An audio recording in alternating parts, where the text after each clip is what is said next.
Hi, my name is Chip Carmack, and today's video is about a ladybird deed. What is a ladybird deed? Why would you use a ladybird deed? Can a ladybird deed be very helpful? All these questions and more will be answered right after this.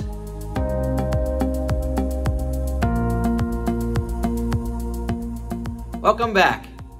So here in the state of Florida, there are quite a few deeds that can be used in transferring property. A lot of times you'll see a quitclaim deed, which happens with a divorce or from one family member to another, and it'll say something like $10 or something like that. It has to be a dollar amount to move it from one person to another. And usually if you see that, it means that it's family or an ex-husband or ex-wife, and it's moving basically within the same family. There are other deeds that are, warranty deeds and general deeds and all kinds of deeds that most people really don't pay attention to. But there is a deed that is very useful if you're trying to avoid probate. And that's why I'm doing a video on ladybird deed.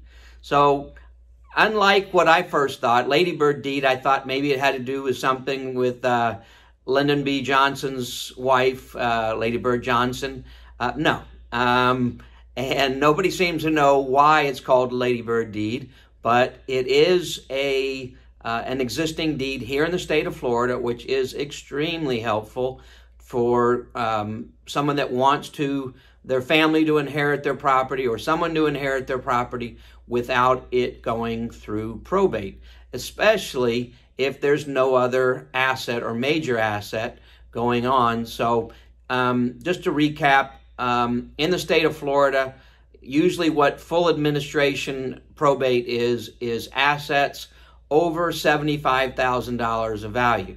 And there are exceptions to that. For example, if the house is homesteaded, then that will exempt the house from that $75,000 total.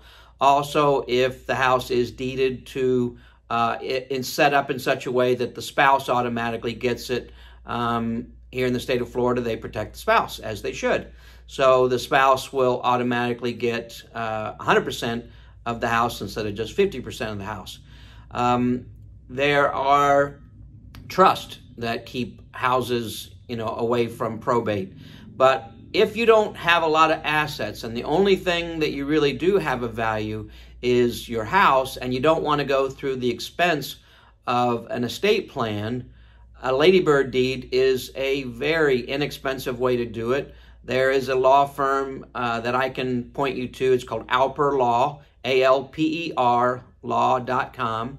They're here in the state of Florida, and just so you know, probate is a Florida thing. It has nothing to do with counties, even though it is administered by the courthouses here in Palm Beach County, if the property is in Palm Beach County. So Alper Law can help you. They specialize in ladybird deeds. And basically what it does is you set up a house with a deed, and you put a person as a recipient of the house, but you still have 100% control of the house. I could sell the house, I could get a mortgage on the house, I can get rid of the ladybird deed. I still have total control over the house and the deed.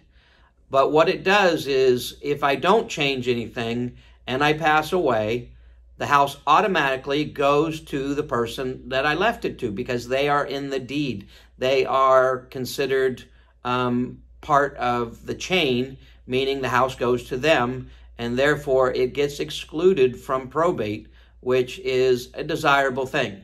As much as I like helping people through the probate process, I like it even more if I can help them avoid the probate process. So if I can help you avoid probate and spending money on probate, and probate can get expensive here in the state of Florida with, we're set up on a percentage basis. Once you get to a certain dollar amount, the percentage, the amount of money going out can really get large. So the best thing to do if you possibly can is to avoid probate, and that's what estate planners do.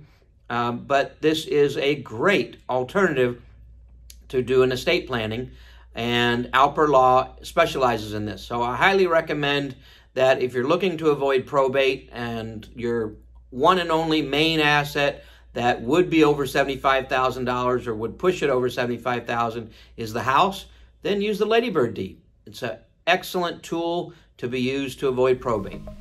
I hope that you found this video to be interesting and helpful, and please understand that that is my goal and my job is to help you in any way that I possibly can. We'll see you in the next video.